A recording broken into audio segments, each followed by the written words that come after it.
Hello, everyone, and welcome to Conversations with Catherine. I am so happy to have my friend Jodi Polanski joining me. Jodi is the founder and executive director of Lost Star Home Pet Rescue. And Jodi, you have done so much work on behalf of our animals. Congratulations on all your success. Thank you. So let's talk about how this situation is affecting our animals right now with COVID-19. I know one of the main things that Lost Star Home Pet Rescue does is it helps care for pets through foster care. So what is the situation you're seeing right now as a result of this pandemic? So we have definitely an increased need for our services.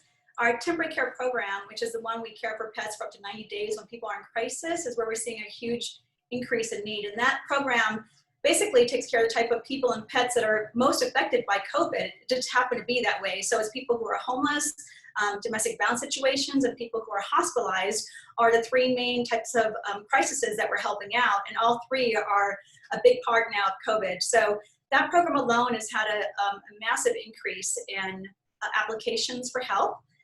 We are doing our best to take them in. We are very fearful it's going to get even worse as people are starting to lose their homes, you know, and they're in between houses, or they're moving someplace temporarily with a friend that can't have their pet. So that's our biggest need right now, I think, is just trying to get pets in for that program. We also, of course, there's a lot of shelters around the valley and around the whole country that have had to limit intake because you can't have that many people in the shelter anymore. And so there's a big need even for intake for adoption right now too. We're trying to do what we can to help that out. And we are one that has also had to limit our intake, and we've opened it back up again. But even with being fully open on intake, there's still only so many appointments you can have if you have one person in the shelter at a time. So, yes. So that's the problem, is you're just trying to help as many as you can, but there's only so many people you can help because you can only, one person allowed to be in there. So we don't have we have social distancing. Yes. So the, adoptions are also, programs also a really big need right now too. We've been trying to do things like a courtesy post for people who can keep their pet temporarily while they're looking for a new home. So just trying to be creative on how we can help our pet parents and our pets out there in our community. Well, that's wonderful that you are being creative and strategic in how you're responding to this situation. You have experience, because back in 2008, when you started this organization, this nonprofit, it was a result of, you were a mortgage banker and you were seeing the fallout of the mortgage crisis. Tell me a little bit about how that translates to what's happening now and what you think is going to be the situation coming out of COVID as it relates to the economic suffering that we're going to have to endure as a result that we did back in 2008 as well. Yeah, it's interesting because that was a economic, a bad economic time for the whole country, and it was a foreclosure crisis. And you wonder, like, how could a foreclosure crisis relate to a pandemic? But they're absolutely the same because of the economic fallout from COVID-19. So back then, when it was first opened up, people were losing their homes. The companies were laying everybody off, and people were losing their homes, and they needed a temporary place to stay while they were trying to get into another home, or could no longer keep their pet because they could not find a pet-friendly rental. And that's when we opened up, and then in the middle of that, pets being abandoned, and people not able to keep their pets, and also people not able to afford to feed their pets because of lack of income. And here we are in that same boat 12 years later, where people are losing their jobs, companies are struggling to stay open, and when you can't afford when you're don't have money, then some people don't have food to feed their pets. So the food bank is still really, really needed. When you don't have money and you lose your home, whether it be to foreclosure, and more likely now it's eviction over foreclosure. And the evictions aren't happening now, but at some point, it's all going to catch up with everybody. The idea you cannot evict somebody is going to stop, and then you got to catch up on all that rent. So we are pretty sure we're going to see a large amount of people being evicted, and then where do they go with their pet if they can't temporarily go into a pet-friendly rental, or if they can't permanently find a pet-friendly rental? So I could see that whole same thing with pets being abandoned again, people needing places for their pets temporarily while they're in between houses, needing food, all those things happening all over again, just like it did in 2008. So. Well, fortunately, we have a nonprofit like yours to get in front of the problem. And that's why you talked about the temporary care program, which is so essential. And you briefly mentioned the food bank. Tell me a little bit of more about how that works. So the food bank is meant for people who are in a financial crisis, not a permanent financial crisis, but a temporary financial crisis, which is exactly where people are going to be at right now. We provide food and litter supplies for up to 6 months to people who are having those problems financially. They want to keep their pet, but they just can't afford pet food. And back in 2008, when I was first opened this up, people were calling me up and just saying to me, I love my pet, I don't lose my pet, but I can't afford to feed my pet. My pets are hungry, just give me some food and I can keep my pet. And that was how the food bank originated. And as we've kept it open all these years, because it's always been a need, we just see now the need is getting higher and higher and higher. And in this case, not only because people can't afford the food, but it's becoming harder and harder to come by the food too. So there's two things at play now when it comes to the food bank. Well, you have this shortage of food because you have a shortage of a lot of things right now. And Right. so the need obviously doesn't go away. So talk to me a little bit about what people can do to help. You mentioned adoption, you mentioned fostering.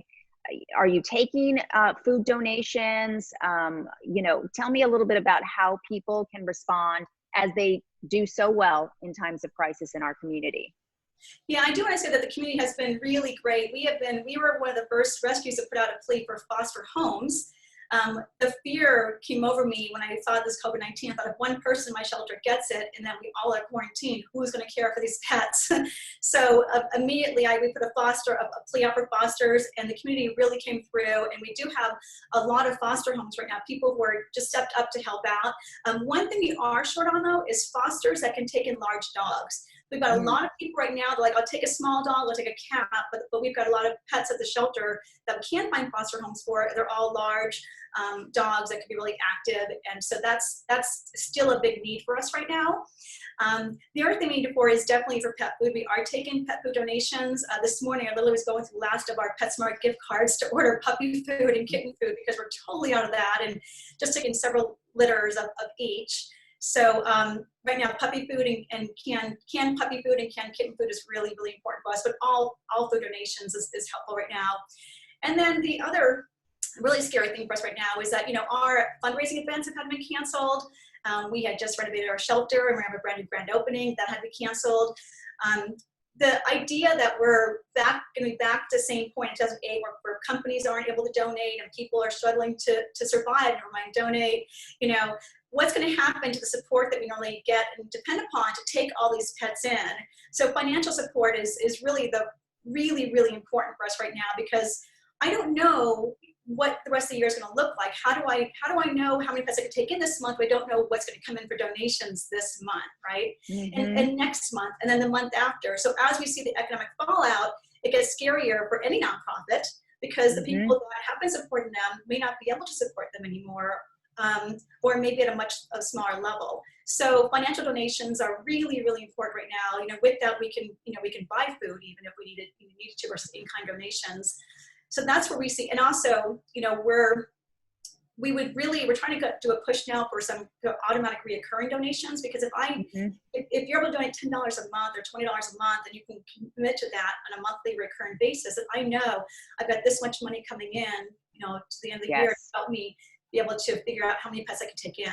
Because everything, it all costs money to take these pets in, all the medical care and all the, everything about having a pet is expensive, as pet parents know. And we try to, multiply that by having 200 pets at a time. It's expensive. So, so happen to have, knowing what's coming in is probably my biggest fear right now. The pets are being cared for, but I don't know what we can take in, because I don't know what financial support we're going to have to be able to afford to do the medical and care for these pets going forward, other new pets. Well, there are so many layers to the need and the situation that this pandemic has created. I know you have 2 opportunities coming up where people can help. You have the Desert Duck Derby happening Saturday, May 2nd, and then you have the Telethon that's happening a couple days after. So briefly just touch on those, if you will. Sure, the duck derby is really fun. You can adopt a rubber duck. And it's a fun idea. So this is in partnership with Arizona Pet Project. They're great partners of us, and they invited us to join in on this fundraiser with them. And for the cost of a duck, every duck is numbered, and all the ducks are going to be put into a big kind of pool, not like a water pool, but a pool of ducks basically. And we have a shelter dog that will be diving in these ducks and a pool of ducks and pulling out ducks, and there's prizes. So there's 4 prizes. So the first 4 ducks that they pull out, the dog pulls out, will be the winners for the duck derby. So fun. It's going to be really fun, yeah. So it will be televised live, because obviously you can't be there, but we'll have the live setting for it, and we'll see which ducks get pulled out of these. There'll be 10,000 ducks there for the dog to choose from. So it sounds so ducky. And tell me about the telethon. When is that taking place, and how can people participate in that? The telethon is a brand new idea for us. We excited to try this out. Jan Diatri, love her, and she is a big part of putting this together with us. This actually was her idea, and it turns out that Cinco de Mayo this year is also going to be Giving Tuesday now, and that is a day we decided to do the telethon. Telethon's official name is It's Rough Out There. Celebrate Cinco de Meow with us. Very clever. Very clever, yes. And it's a 2-hour telethon from 3 to 5 p.m. on Tuesday, Cinco de Mayo. And it'll be on our Facebook Live. And we're going to have all kinds of different talent coming on, from dog training to Jan will be doing some recipes for Cinco de Mayo. We have some margarita recipes. We have some singers coming on, just all kinds of talent coming on. And then there's a push, obviously for donations. And but it'll be fun. It's a fun way to have something to do on Cinco de Mayo. Get your margarita in front of your computer with you or your tablet, and just watch the talent and the fun stories. We're going to have all kinds of fun pet things, obviously pet videos and all kinds of fun things to entertain people, and in hopes that people can help support us too. I love how you are being so creative in pivoting to make sure that these pets are taken care of. You mentioned just briefly gift cards. Are you also accepting gift cards? We do, yes. Gift cards, we use mostly Amazon gift cards because we can get anything we need on there. We do tend to get gift cards like, for PetSmart and things like that, and we definitely will use them. So it's just online with PetSmart gift cards, buying getting puppy food. But I do find sometimes that the Amazons just gives us more variety of what we can purchase. So if someone wants to do a gift card versus a monetary donation, an Amazon gift card would be, or a Visa gift card, something that we can use anywhere we need to purchase supplies would be really helpful for us. So. Fabulous. Well, everybody can find all the information they need on lostourhome.org. That's your website. And they can also purchase a duck for the duck derby at duckrace.com. Yes. Jodi, thank you. Thank you so much for taking the time to chat with me, for all you do for our pets. We love our pets. Thank you. We do love them, and they're so great right now. We're all at home, and they give us something to do and to love. And we're gonna. I think part of the file is going to be from these dogs going, "What happened? Why are you going out?" We're gonna have to do all kinds of like doggy, therapy now. Well, my dog is already beyond annoyed with me now. If there was ever a point where he thought, you know what, I wish mom would be home more often, he's over it now. So thanks, Jodi. It's always good to see you. Keep up the great work. Thank you. Thanks for having me.